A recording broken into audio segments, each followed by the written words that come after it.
तो please subscribe जरूर कीजिए। बहुत बहुत धन्यवाद। तो चलिए पे स्लिप के बारे में जानते हैं, और उसके लिए ये आ गई हवलदार चतुर की पे स्लिप आपकी स्क्रीन पर। ये उस पे स्लिप का ऊपर का हिस्सा है, नीचे के हिस्से को मैं अलग से दिखाऊंगा। तो इस ऊपर के हिस्से में क्या क्या विशेष बातें हैं, चलिए वो देखते हैं। हर स्क्रीनशॉट पर मैंने एक रेड कलर का बॉक्स दिखाया है, उस बॉक्स के अंदर आपने विशेष रूप से ध्यान देना है। तो ये पहला स्क्रीनशॉट जो है, इसमें आप देख पा रहे हैं सबसे ऊपर लिखा है 1/2026, यानी ये जनवरी 2026 की पे स्लिप है। उसके नीचे चलते हैं, आप देख पा रहे हैं उसमें GPNCL यानी उनका ग्रुप कौन सा है। तो हवलदार चतुर Y1 ग्रुप में है, Y ग्रुप में है, ये X ग्रुप में नहीं है। उसके आगे चलते हैं, पे लेवल उनका 5 है, हवलदार का पे लेवल 5 होता है। आगे देखते हैं DOE और DOA यानी डेट ऑफ एनरोलमेंट और डेट ऑफ अटेस्टेशन। तो ये एनरोल हुए हैं 22 मार्च 2008 को और अटेस्ट हुए हैं 28 नवंबर 2008 को। नीचे चलते हैं, मस्टर डेट।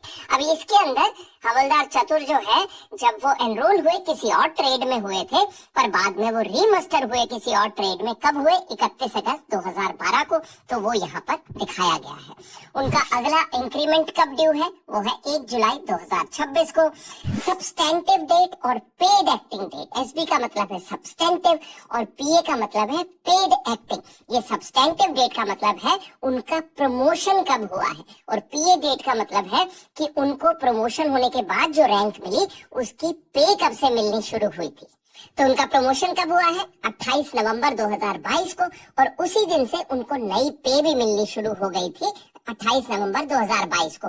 जैसा कि आपको मालूम है, आप जो है ऑप्शन दे सकते हैं कि आपको अगली पे डेट ऑफ प्रमोशन से चाहिए या डेट ऑफ नेक्स्ट इंक्रीमेंट से चाहिए। तो हवलदार चतुर ने यहाँ ऑप्शन दिया होगा कि मुझे जो नई पे है प्रमोशन के बाद की, वो उसी दिन से चाहिए जिस दिन मेरा प्रमोशन हुआ है। तो वो दोनों डेट्स यहाँ पर लिखी हुई। उसके नीचे चलते हैं, बैंक अकाउंट जिसके अंदर उनकी सैलरी आ रही है। उसके नीचे ACP की डिटेल्स यानी अश्योर्ड करियर प्रोग्रेशन के डिटेल दिए हुए हैं। जैसा कि आपको मालूम होगा, सभी JCOs, NCO और अदर रैंक्स को अपने करियर के दौरान 3 MACP ऑथराइज है, 8, 16 और 24 साल के बाद। तो इनको एक ही ACP मिला है, जो मिला है 22 मार्च 2016 को। बाकी क्यों नहीं मिले? क्योंकि ACP डेट से पहले ही उनका प्रमोशन हो गया होगा। तो अगर प्रमोशन हो जाता है तो ACP नहीं मिलता। तो उनको 22 मार्च 2016 को एक ACP मिला है। अभी उसके नीचे चलते हैं, और ये आ गए आपके पे के डिटेल्स। अभी आपके पे के डिटेल्स के अंदर 2 टेबल बने हुए हैं। लेफ्ट हैंड साइड को है क्रेडिट और राइट हैंड साइड को है डेबिट। क्रेडिट का मतलब है कि आपको सरकार क्या क्या दे रही है, और डेबिट का मतलब है कि आपकी पे में से क्या क्या कटौती हो रही है। तो चलिए क्रेडिट्स को डिटेल में देखते हैं। क्रेडिट्स में सबसे ऊपर लिखा हुआ है ओपनिंग बैलेंस और बोनस ऑन क्रेडिट बैलेंस। ये ज्यादातर आपका 0 ही लिखा आएगा।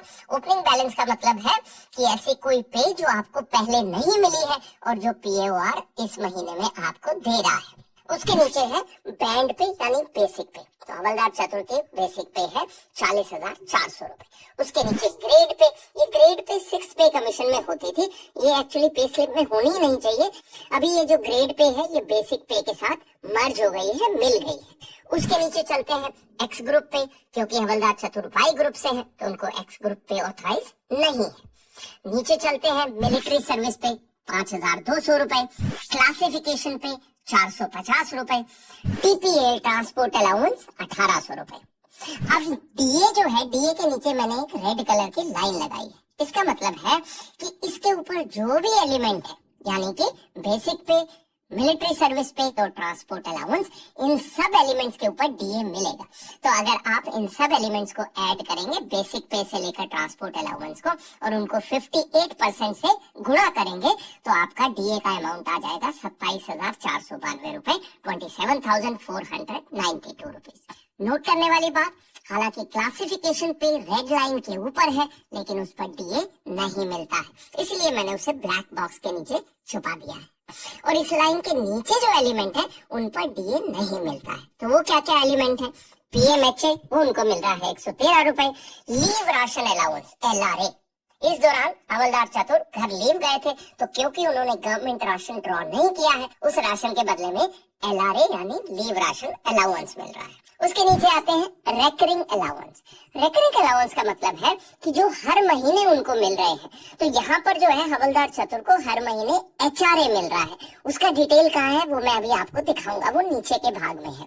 तो ये हो गया रेकरिंग अलाउंस। उसके नीचे चलते हैं ARR/रिकवरी, एरियर्स और रिकवरी ऑफ पे एंड अलाउंसेस। अब जैसे आपका DA जब बढ़ेगा तो यहाँ पर एक पॉजिटिव एंट्री आएगी एरियर्स ऑफ पे एंड अलाउंसेस, जिसमें कि आपके 3-4 महीने का DA इकट्ठा आएगा। तो यहाँ पर एरियर्स दिखाया गया है -560 और अदर एडजस्टमेंट नीचे +560 भी दिखाया गया है। ये सिर्फ अकाउंटिंग एंट्री है, इसमें यहाँ पर कोई भी हवलदार चतुर का ना तो क्रेडिट हुआ है और ना ही डेबिट हुआ है। ये पहले की कोई एंट्री है जो उन्होंने पहले घटाई है और फिर प्लस कर दी है। पर जनरली आप देखेंगे कि यहाँ पर प्लस की एंट्री आएगी जब भी आपका कोई भी एरियर आपको पे करते हैं। ऐसे ही जब 8th पे कमीशन का एरियर आएगा तो वो यहीं पर लिखा जाएगा कि आपको 1 जनवरी 2026 से जितना भी एरियर मिलना है वो एरियर्स ऑफ पे एंड अलाउंसेस में आएगा। अब इन सबको आपने ऐड कर दिया तो टोटल क्रेडिट आ गया उसका 81,234 रुपए, 81,234 रुपीज। तो ये हो गया क्रेडिट वाला कॉलम। अभी चलते हैं राइट में और देखते हैं कि डेबिट्स के अंदर क्या क्या है। तो डेबिट्स में जैसा मैंने बताया जो भी उनकी पे से कटौती होनी है वो इस कॉलम में आएगी। तो क्या क्या चीजें हैं उसमें सबसे ऊपर है AFPP फंड सब्सक्रिप्शन, जो कि वो 20,000 रुपए कटा रहे हैं। उसके नीचे चलते हैं AGIF आप सबको मालूम है आपका 7,500 रुपए हर महीने कटता है और उसके बदले में AGIF आपको 75 लाख रुपए का इंश्योरेंस देता है, तो वो कट गया। उसके नीचे है PLI। तो हवलदार चतुर ने PLI ले रखी है जिसका प्रीमियम जो है 790 रुपए उनके पे में से हर महीने कट जाता है। तो ये उनके पे में से सारी कटौती है। उसके नीचे इसका टोटल मैंने लिख दिया है, ये खुद से लिखा है, आपकी पे स्लिप में लिखा हुआ नहीं आएगा, जो कि है 28,290 रुपए। अब जितना भी उनका क्रेडिट था उसमें से अगर इसको आप माइनस कर देंगे 28,290 को तो आ जाएगा कितना अमाउंट हवलदार चतुर के बैंक में रेमिट हुआ है। तो टोटल जो सरकार ने देना था उसमें से वो पूरा अमाउंट निकाल दिया जो कि उनकी कटौती होनी है और वो जो अमाउंट बचा वो उनके बैंक में आ जाएगा। यानी उनके बैंक में आया है 52,944 रुपए। तो ये अमाउंट हवलदार चतुर के बैंक अकाउंट में क्रेडिट हो गया। अब उसके अकाउंट में तो क्रेडिट हो गया, मेरे लिए सवाल ये है कि मेरे अकाउंट में क्या क्रेडिट होगा। तो मुझे अपने अकाउंट में क्रेडिट चाहिए आपका सब्सक्रिप्शन। आप में से बहुत से लोग वीडियो देख लेते हैं तो सब्सक्राइब नहीं करते, जिससे मेरा चैनल वहीं पर रुका हुआ है। तो दोस्तों प्लीज मेरे चैनल को सब्सक्राइब जरूर कीजिए, धन्यवाद। अब ये डेबिट वाले को भी जब ऐड करेंगे बैंक को मिलाकर तो 81,234 आएगा। तो आप देखेंगे कि हमेशा क्रेडिट साइड और डेबिट साइड में टोटल जो होगा सबसे नीचे वो बराबर होगा। यहाँ पर 81,234 रुपए है। और उसके नीचे जब आएंगे तो एक बार फिर से अमाउंट क्रेडिटेड टू बैंक लिखा हुआ है 52,940 रुपए। तो ये था पे स्लिप का ऊपर का हिस्सा। अभी जल्दी से इसी ऊपर के हिस्से को दोबारा देखते हैं और ये पे स्लिप है सूबेदार चालाक की। तो ये पे स्लिप भी जैसा आप देख पा रहे हैं जनवरी 2026 की है। उसके नीचे चलते हैं, ये भी वाई ग्रुप से है। पे लेवल इनका 7 है, सूबेदार का पे लेवल 7 होता है। इनका डेट ऑफ एनरोलमेंट है 10 जुलाई 2001 और डेट ऑफ अटेस्टेशन है 26 अक्टूबर 2002। मस्टर डेट ये 18 सितंबर 2002 को मस्टर हुए और तब से ये सेम ट्रेड में चले आ रहे हैं। इनका ट्रेड है एमटी। नेक्स्ट इंक्रीमेंट इनका ड्यू है 1 जनवरी 2027 को।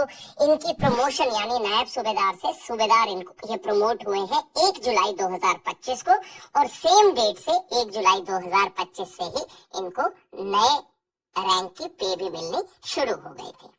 बैंक अकाउंट नंबर दिया हुआ है, उसके नीचे इनके एसीपी डिटेल्स दिए हुए हैं।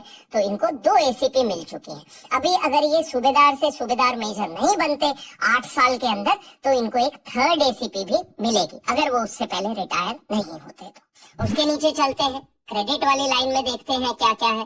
तो इनकी बेसिक पे है 50,500 रुपए, मिलिट्री सर्विस पे 5,200 रुपए, जैसे उसको क्लासिफिकेशन पे नहीं मिलती, उसके नीचे आ गई ट्रांसपोर्ट अलाउंस 1800 रुपए, और डीए आ गया, इन सब एलिमेंट्स को ऐड किया, उसको 58% से मल्टीप्लाई किया तो आ गया 33,350 रुपए।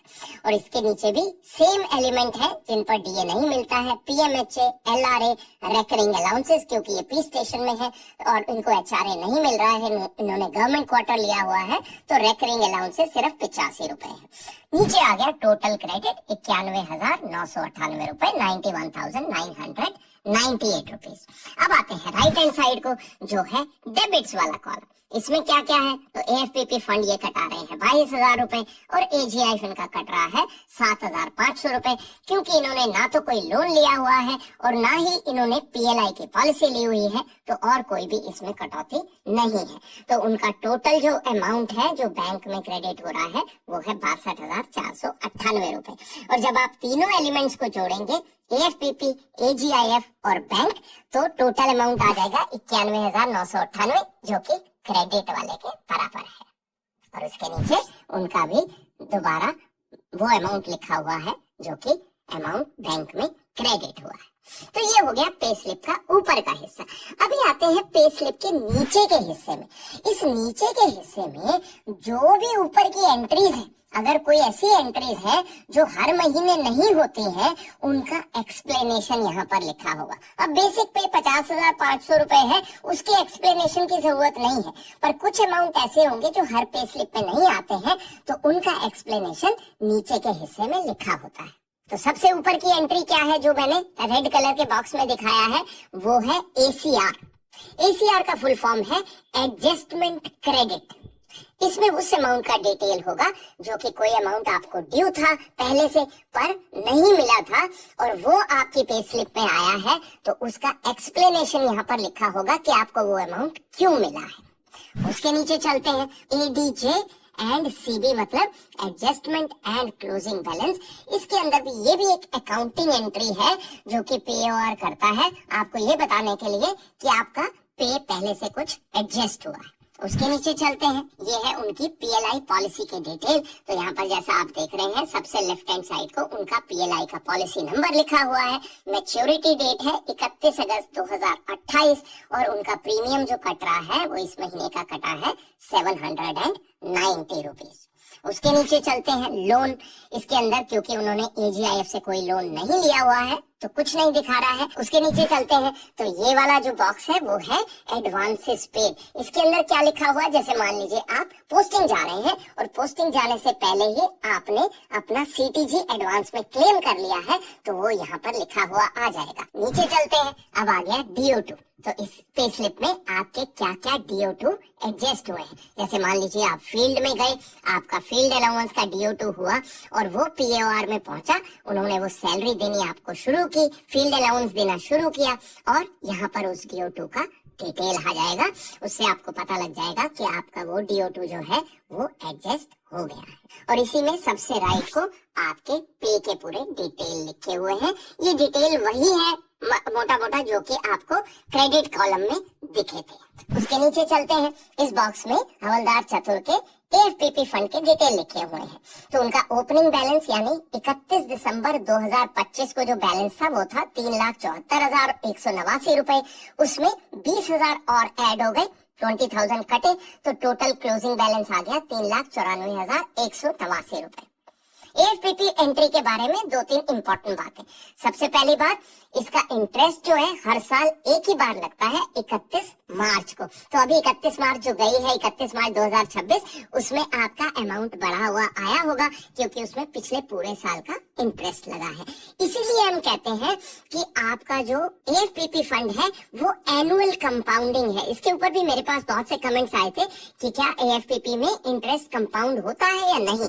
तो दोस्तों बिल्कुल होता है, और ये इसे बोलते हैं एनुअल कंपाउंडिंग, क्योंकि साल में इंटरेस्ट एक ही बार लगता है। नंबर 2 इंपॉर्टेंट बात ये है कि जिस महीने में आपका अमाउंट कट गया, फॉर एग्जांपल 31 जुलाई 2025 को जो अमाउंट कटा, उसमें जब 31 मार्च 2026 आएगी तो 9 महीने का इंटरेस्ट हवलदार चतुर को मिलेगा। तो ये हो गया एएफपीपी। अभी नीचे चलते हैं, ये है आपके इनकम टैक्स के डिटेल।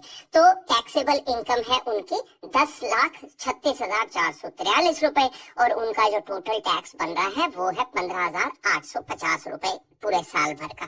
अब सूबेदार और सूबेदार मेजर्स को दिखेगा क्योंकि उनकी सैलरी ज्यादा है और टैक्स ज्यादा है, तो मान लीजिए अगर उनकी टोटल सैलरी के ऊपर टैक्स बनता है 50,000 रुपए और पीएओआर क्या करेगा, उनका जो टोटल टैक्स बनता है सैलरी के हिसाब से, मान लीजिए 50,000 रुपए, तो उसको 12 से डिवाइड करेगा और हर महीने उनका इनकम टैक्स उतना काटता रहेगा। और सबसे नीचे ये लिखा हुआ है कि अगर आपको ग्रीवेंस है, अगर आपको कोई पे स्लिप के अंदर कोई डाउट है या कोई कंप्लेंट है, तो आप इस ईमेल आईडी पर वो लिख के पीएओआर को अपना ग्रीवेंस सबमिट कर सकते हैं। अगर आपका लक अच्छा हुआ तो पक्का जवाब देंगे। तो ये थी जेसीओज, एनसीओज और अदर रैंक की पे स्लिप।